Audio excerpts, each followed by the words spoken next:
साल से भूत प्रेत की बात आती है, और जब संत रामपाल जी महाराज जी से नाम दीक्षा ली उसके बाद वो बिल्कुल ठीक है। ना तो उन्हें कहीं डॉक्टर के पास जाना पड़ता, ना ही किसी चीज़ की और ज़रूरत है, बिल्कुल वो अब ठीक है। देखो, पढ़ाई अपनी जगह है और भक्ति अपनी जगह है। पढ़ाई सिर्फ हमारे लिए इस धरती पर जब तक हम जीवित हैं तब तक है, पर भक्ति हमारे लिए जब तक हम जीवित रहेंगे तब भी है, और मरने के बाद भी तब भी वो हमारे साथ रहती है, हमें मोक्ष प्राप्त तो कराती जब है। हमारे बोर्ड एग्जाम खत्म हुए तो जैसे पेपर डिस्कस किया करते थे, तो उसमें जो मेरे ट्यूशन कोचिंग सर थे तो उन्होंने रिजल्ट जब चेक किया तो वो कह रहे थे कि एटलीस्ट 40 अराउंड तक आउट ऑफ 80 तुम्हारे 40 मार्क्स तो आ जाएंगे। मैंने बोला नो सर 40 तो नहीं, एटलीस्ट 60 तो आ ही जाएंगे। तो उन्होंने बोला नॉट पॉसिबल कि तुम्हारा पेपर देखकर लग नहीं रहा है। मगर परमात्मा की इतनी दया होगी, जब 10th में जब रिजल्ट आया, बोर्ड एग्जाम जब रिजल्ट आउट हुआ तो तब मेरे 60 अबव ही मार्क्स थे हर एक सब्जेक्ट में, तो उसमें परमात्मा ने बहुत दया की। नमस्कार। सत साहिब जी, क्या नाम है आपका? मेरा नाम अदिति दासी है। कहाँ से आए हैं आप? हम पटियाला से आए हैं। ये बताइए मैम कि ये जो समागम चल रहा है किसके उपलक्ष्य में मनाया जाए? ये समागम 511वें दिव्य धर्म यज्ञ दिवस के उपलक्ष्य में संत रामपाल जी महाराज जी के सानिध्य में मनाया जा रहा है। ये बताइए इसे समागम में जो आप देख रहे हैं यहाँ पर जो व्यवस्थाएं हैं, जो आप अभी प्रदर्शनी में उपलब्ध है आप हैं, तो इसमें जो बताया गया है इसका क्या मतलब है? इसका मतलब ये है कि जब कबीर साहिब जी ने काशी में 18 लाख लोगों को भंडारा करवाया था, उसी के ही थ्रू यहाँ पे मॉडल और कटआउट्स के थ्रू हमें एक्सप्लेन किया गया है कि वो कैसे उन्होंने किया, क्या किया, वो सब हमें एक्सप्लेन करा गया है यहाँ पे प्रदर्शनी में। नमस्कार। सत साहिब जी, आपने संत रामपाल जी महाराज से क्यों नाम उपदेश लिया और भी धर्म गुरु थे, बताइए। संत रामपाल जी महाराज जी से हमने इसलिए नाम उपदेश लिया क्योंकि संत रामपाल जी महाराज जी जो ज्ञान बता रहे हैं वो according to our holy books है, और जो बाकी धर्मगुरु ज्ञान बताते हैं वो खुद के मनमाना आचरण बताते हैं। जैसे कि इसका प्रमाण हमें श्रीमद् भगवद गीता में देखने को मिलता है। श्रीमद् भगवद गीता अध्याय 16 श्लोक 23 और 24 में प्रमाण है कि जो मनमाना आचरण करते हैं ना तो उनको मोक्ष हो सकता है, ना उनको गति होगी, ना उनको सुख प्राप्त हो सकता है। तभी हमने संत रामपाल जी महाराज जी से नाम दीक्षा ली।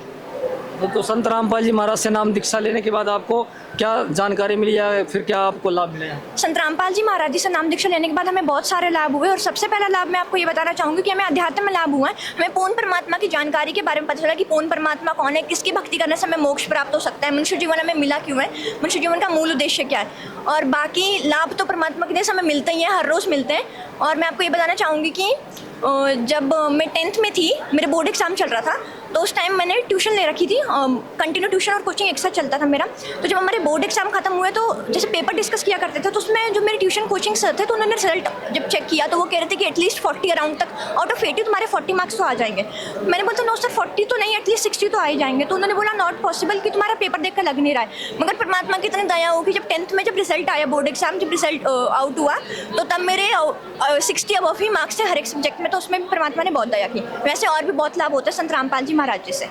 कोई और परिवार में कोई लाभ?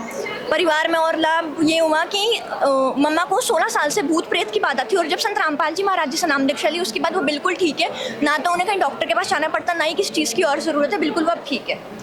नमस्कार गुड़िया। सत साहिब, क्या नाम है आपका? मेरा नाम यशवी दासी है। ये बताओ, आप इतनी छोटी हैं, आपको अभी स्कूल पढ़ाई करना चाहिए, आप इतने कार्टून वगैरह खेलते हैं, आपके बराबर के बच्चे हैं, तो आप क्या करती हैं? मैं भक्ति करती संत रामपाल जी महाराज की दया से। मैं उनके बताई हुई शास्त्र के अनुसार भक्ति करती हूँ।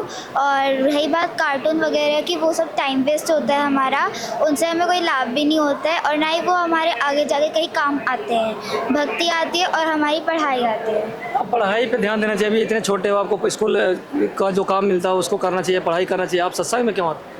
देखो, पढ़ाई अपनी जगह है और भक्ति अपनी जगह है। पढ़ाई सिर्फ हमारे लिए इस धरती पर जब तक हम जीवित हैं तब तक है, पर भक्ति हमारे लिए जब तक हम जीवित रहेंगे तब भी है, और मरने के बाद भी तब भी वो हमारे साथ रहती है, हमें मोक्ष प्राप्त कराती है भक्ति। तो ये बताइए, आपको जो यहाँ पर संत रामपाल जी महाराज से नाम लेने के बाद क्या लाभ हुआ? मेरी मम्मी को भी भूत प्रेत की बाधा थी, और वो अराउंड ऑफ 20 ईयर्स हो गए थे उसको। मतलब कि वो बहुत ही ज़्यादा परेशान होती थी मेरी मम्मी।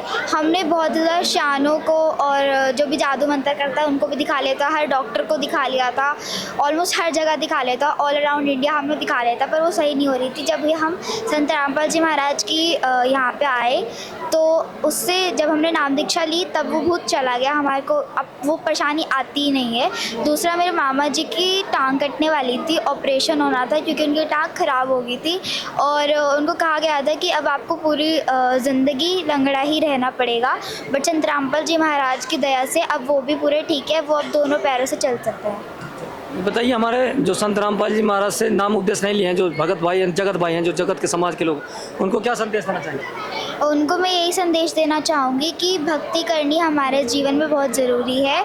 हमें भक्ति करके मोक्ष प्राप्त करना होता है, और अगर हम भक्ति नहीं करते हैं तो ये हमारा जीवन व्यर्थ जाता है। इसलिए लोग कहते हैं भाई भक्ति तो बच्चे, अभी हम छोटे हैं, बहुत उम्र है हमारे पास, बुढ़ापे में भक्ति करनी चाहिए। देखो, डेथ का कोई पता नहीं है। डेथ अनफॉर्चुनेटली कभी भी आ सकती है, उसका हमें कुछ पता नहीं है कि कब आएगी कब नहीं, वो हमें बता के तो कभी आती है नहीं। तो हमें भक्ति करनी चाहिए, हमें मोक्ष प्राप्त करना है, तो इसलिए हम भक्ति करेंगे, चाहे हम छोटी सी उम्र में है चाहे बड़ी उम्र में है, करनी तो सबको चाहिए। नमस्कार। सत साहिब जी। क्या नाम है आपका? मानसी, कहाँ से आई हैं आप? गुरुग्राम से। ये बताइए, ये जो समागम चल रहा है, ये क्या संदेश देता है? संत रामपाल जी महाराज जी के सानिध्य में जो ये समागम चला हुआ है, इससे हमें बहुत कुछ सीखने को मिलता है। फर्स्ट ऑफ ऑल, जो अनुशासन हमारे जीवन में बहुत महत्व रखता है। अगर हम अनुशासित रहते हैं तो जीवन जो है एक तरह से सरल हो जाता है। और संत रामपाल जी महाराज जी के समागम में आज यहाँ पे देखने को मिल रहा है कि कितनी अनुशासन की व्यवस्था है। यहाँ पे इतने सारे लोग आए हुए हैं, किसी भी प्रकार की अनुशासनहीनता यहाँ पे देखने को नहीं मिल रही है।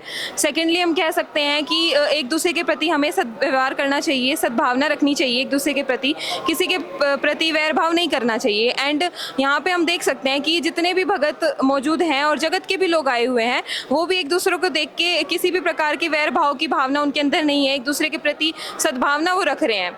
उसके बाद हम ये भी देख सकते हैं कि किसी प्रकार का भेदभाव नहीं हो रहा जाति पाति या धर्म के आधार पे, जो कि आजकल समाज में चरम सीमा पर है। लेकिन यहाँ संत रामपाल जी महाराज जी के आश्रम में किसी प्रकार का कोई भेदभाव देखने को नहीं मिलता, क्योंकि हम सब जो मनुष्य हैं एक ही परमपिता के बच्चे हैं, हम सभी एक समान है, और किसी प्रकार का हमें एक दूसरे के प्रति भेदभाव नहीं करना चाहिए, जो कि यहाँ हमें इस समागम से सीखने को मिल रहा है।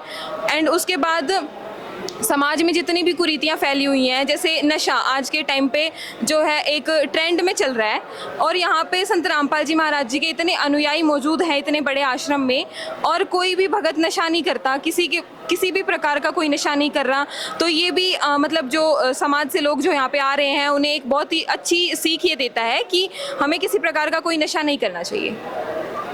और ये बताइए, यहाँ पर हमने अभी देखा कि यहाँ पर ब्लड डोनेशन कैंप लगा है, और यहाँ पर दंत चिकित्सा लगा है, जो व्यवस्थाएं बनाई गई है दंत चिकित्सा का और नेत्र चिकित्सा का, तो इसके बारे में क्या कहना चाहेंगे?